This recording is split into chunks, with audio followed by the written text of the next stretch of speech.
Hello, I'm back in the shop again playing. I've got a little bit of free time and I've been able to get a little bit of work. My milling machine project, my grinding project, my bench grinder is on hold just because I need some more material, and I really wanted to finish my tool holders that I wanted to modify before I got into doing the other.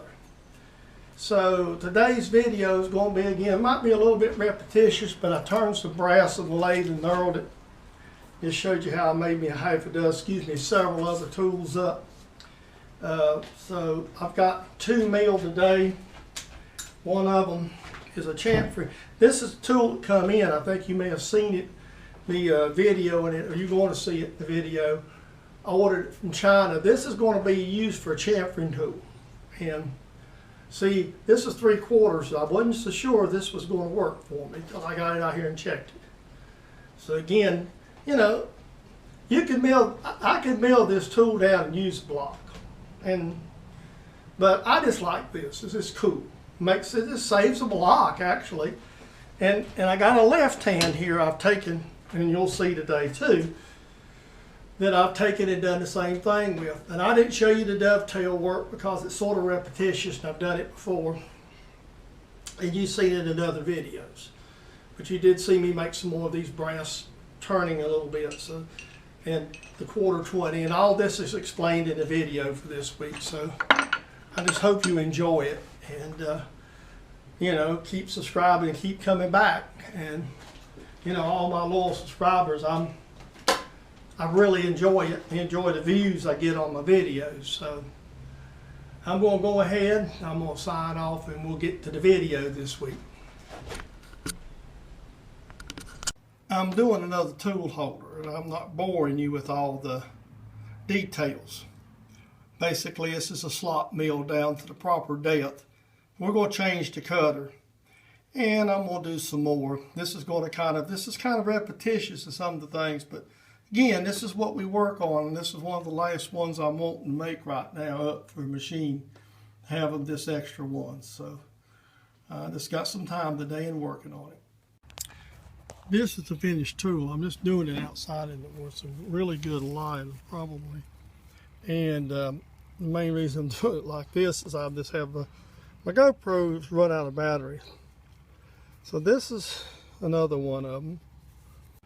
Another thing I've done today too, when I come home, and it's not always working in the shop, is this plug had shorted and not worked the way I wanted it to. So I just basically rewired it. Now this has got a standard plug. It just plugs into adapter for a camper plug. And what I done was just cut it and rewired it, and I put some more wiring harness protector on it. That just protects it as it comes down the road like this. By laying it over like that, the rain don't get in it. So that's for my little utility trailer. I'll have to put a floor in it. It's kind of a shot.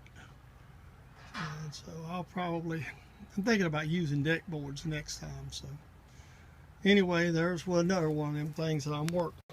Yeti cup I ordered. My fiance kind of fixed it up for me. My name and a golf club on it there. It looks really good, so I thought I'd show you this here up, added this week's video. Just one more of the other things that goes on here.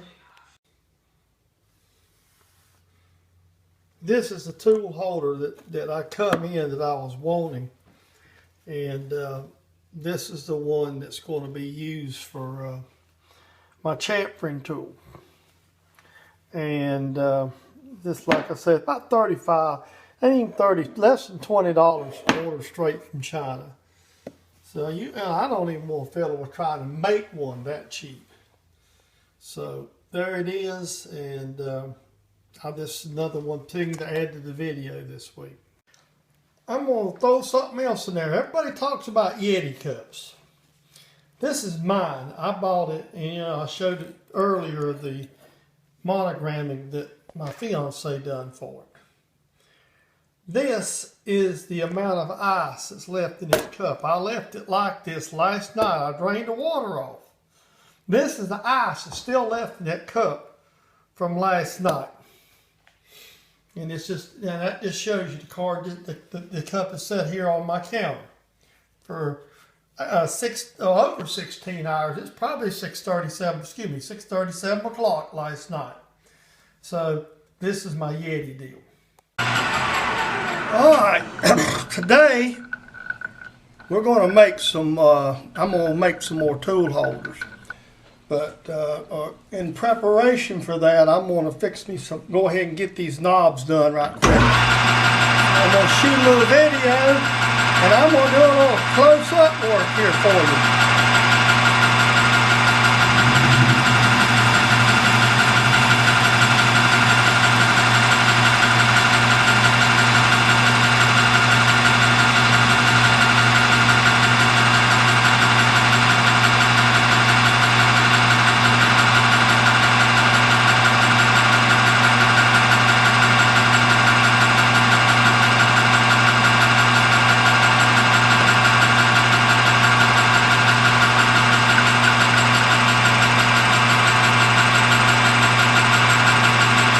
You notice I'm using one of my favorite tools, one of the ones I've modified. And basically what I'm going to do here is just turn this down just a little bit. I don't use the formless to knurl. I tend to just kind of make my knurls look good. So what I usually do in this case is just turn these down.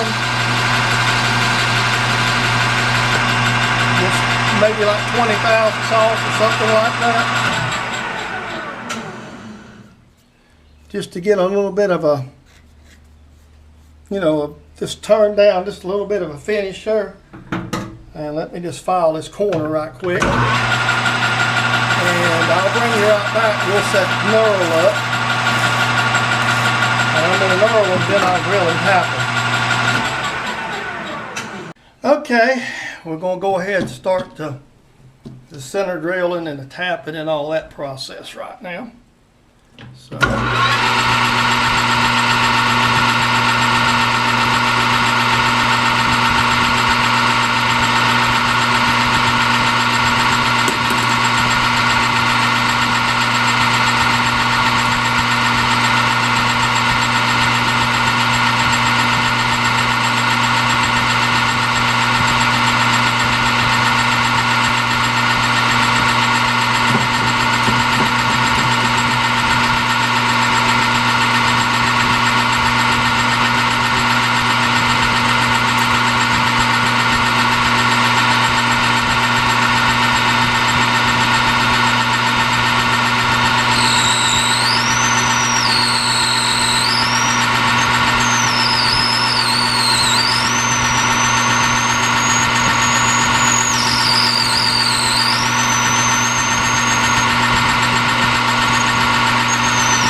There is my that, and I got me. What I do is I keep me a little magnet back here. I'm gonna go ahead and do something a little different today. I've been lazy and hadn't done a lot of. I know what's in here. There it is. I'm bad about not using my tap guide, and I think everybody has seen me whirl the drill around about a half a dozen times. And the old quarter 20. Where's my? Well, we'll just dip it in the Spillmaster and do it that way. By the way, I love my spiral foot taps. I could probably power tap this part way, but I'm not going to get that brave. I actually have broke one of my quarter 20s the other week when I was doing another tool holder. I've gotten. Now I'm going to have to make some more standoffs for the machine or figure out where else I'm going to put these last ones here. The one I've got in the mail is I think that's pretty straight. It's not going to walk, so I think we can just take it away.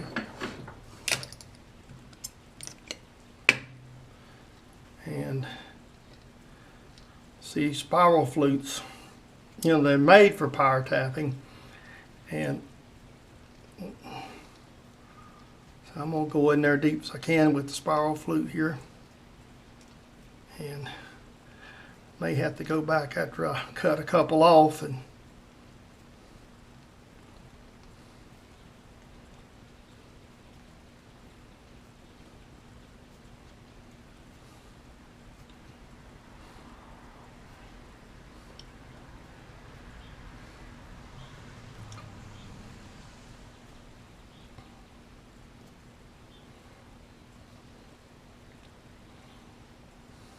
I'll deal with them in a minute, but we'll deal with it. Probably need to do that again, so we won't get that too far away.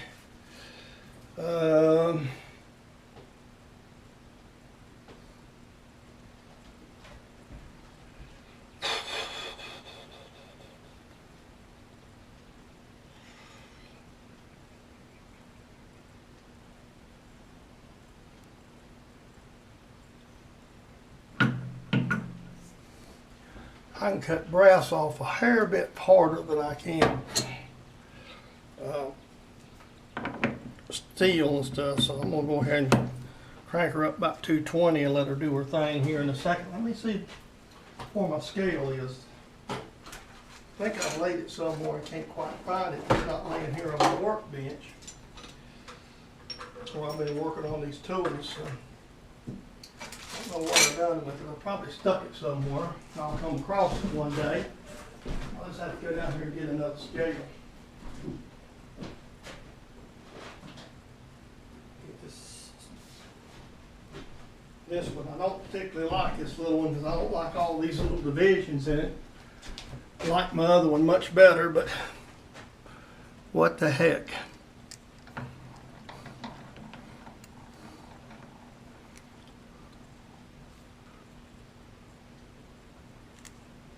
Make them about a 1/4 inch.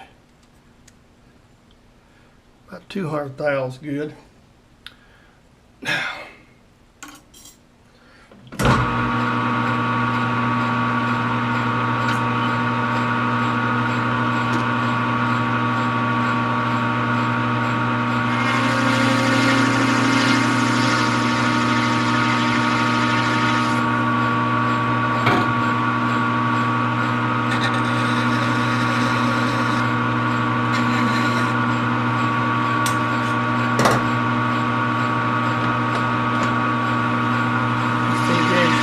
Now, let times roll.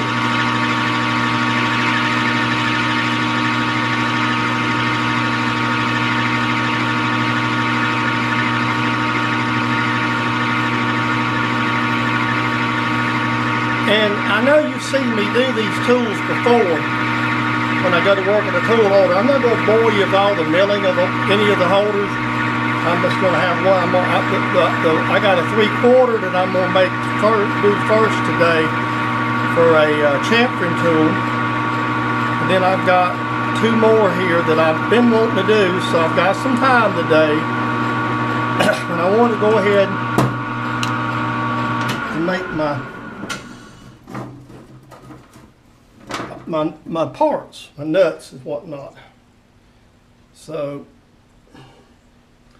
that there will have to be kind of worked on a little bit. And we'll just take a little chamfer in there. Don't need much of one.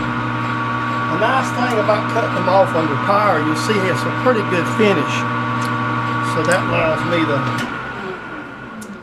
allows me just to go right down the line and cut them off. And that's what I'm going to do. I need 3 of them. I'll make them all about 200 thou.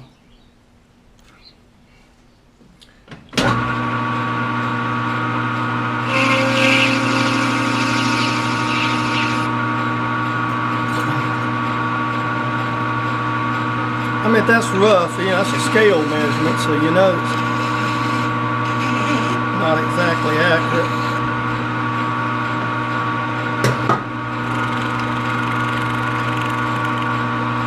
We'll just let it feed down there for a minute. And that gives me time to get a lot of oil on it to smooth it out. And I'm more honestly, I've got this cutting off. It comes from where I work, and I'm not sure what it really is. They use it on a gear shaving machine, so it's really a good oil.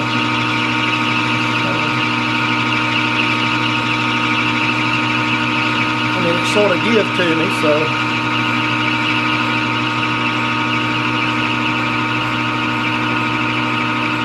I know the contractors that do the oil, they give me a little. Get me a jug of it every once in a while.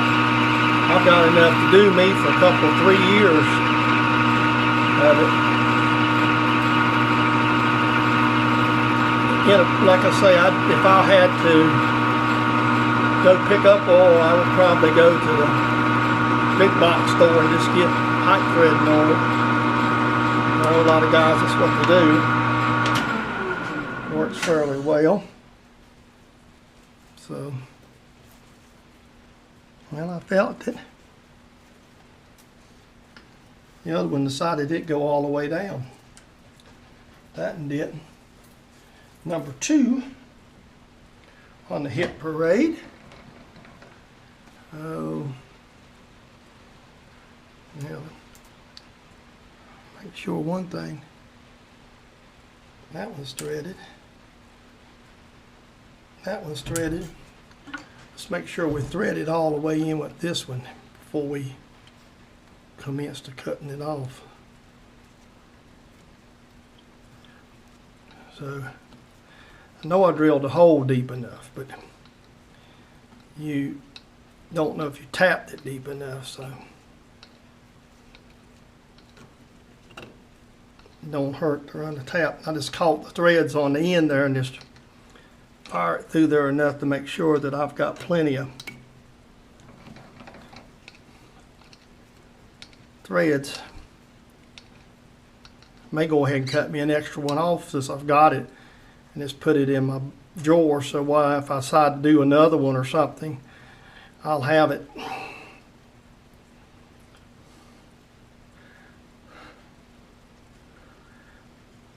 Make sure this one's threaded all the way through too. So.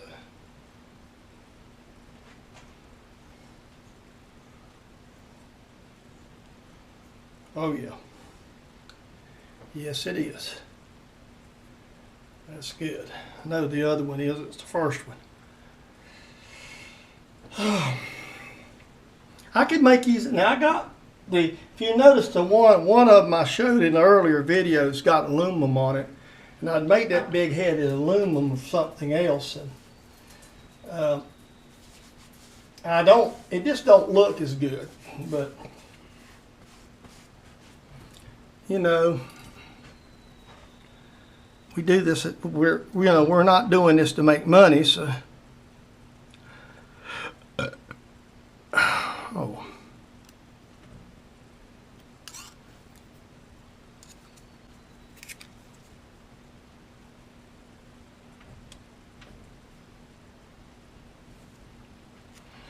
there we go. Lock the carriage.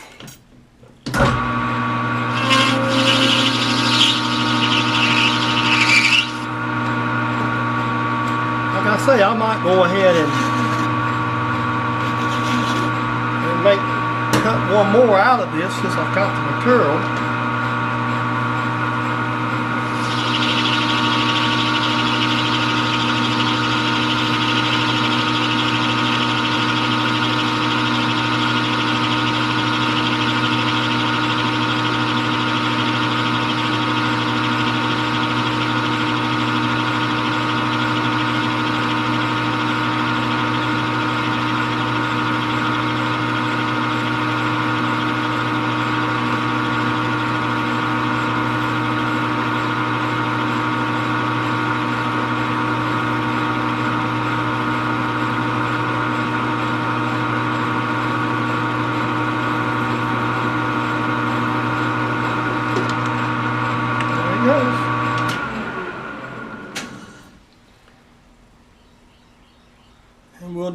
while we're at it, we'll just cut us one more off because we got enough turned and knurled. And in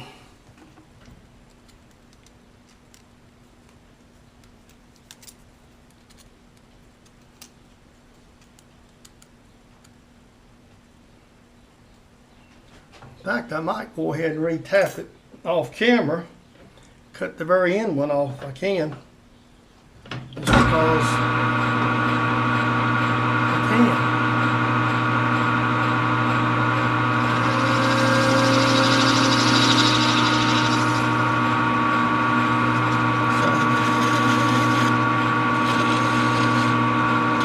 And I'm right-handed, but you notice I do not reach over it. Well, partly, one of the reasons I can't reach over to Chuck the camera, something about Dr. Chuck, but that don't really have anything to do with it. It's just more my personal preference. I was actually taught to use more of the file like that when I started in the shop many years ago. I worked, now you've heard me tell this, I worked in what we call a textile shop at that time around here to begin with before I went to Eaton.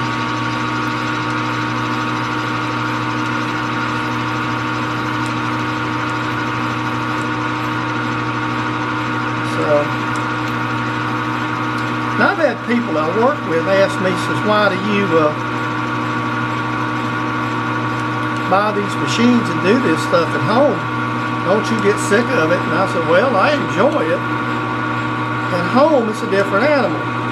This is relaxing to me. And I have other hobbies. I play golf and do other things, but this is relaxing.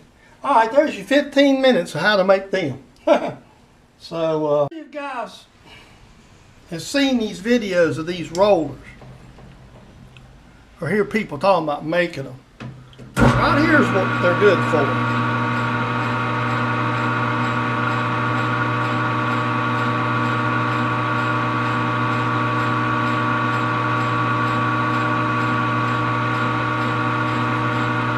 Notice how true that thing is running in there. Now I'm not going to really tighten it. I'm going to go over here. All I'm going to do is get these edges off. So I'm going to use this other D&MG tool I made so I don't have to reach, I can get down in there with it and kind of lightly kind of lop it off.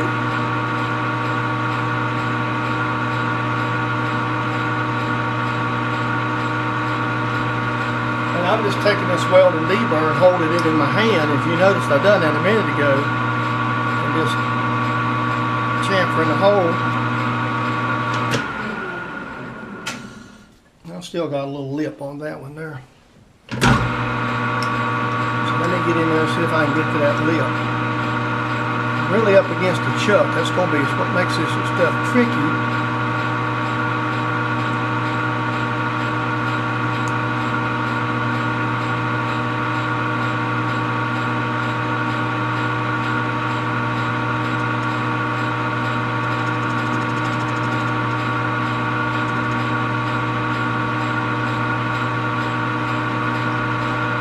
The rest of that lip off now. May have to. Oops, nope. I see what's going on. I ain't got that in there real tight. What I've done is I just slipped it in there and it's looses because I don't want to damage the knurls. And there's another way to do this, but I'm going to go ahead and I'm going to try to get it back out there. I think I've got most of it off, but it's still just a hair bit. And I won't try to. I like them really slick, so. I mean, I could leave that face down and it would be perfectly all right, but that just ain't what I'm wanting. Put a little more on there. See, I like using this tool because it gets in there real far, unlike the C&MG tool. So I got to get it back. I would have touched it a bit and tightened it up.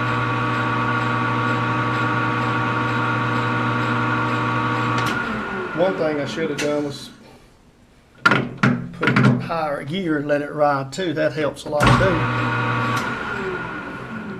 Oh, A is the gear. A3. Oh, I was supposed to be C3.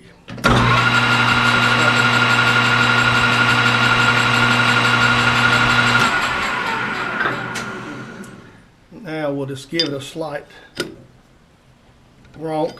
Not much of a gronk, but just a slight gronk.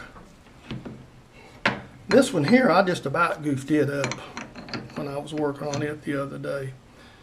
And when you center these tools, they always, because of the way they're done,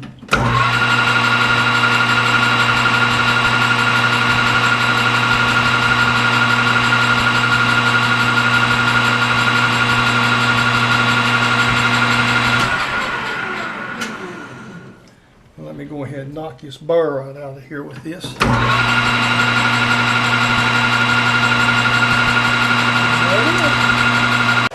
Okay, I'm doing this handheld. This is the finished tool. I mean, you've seen me do these.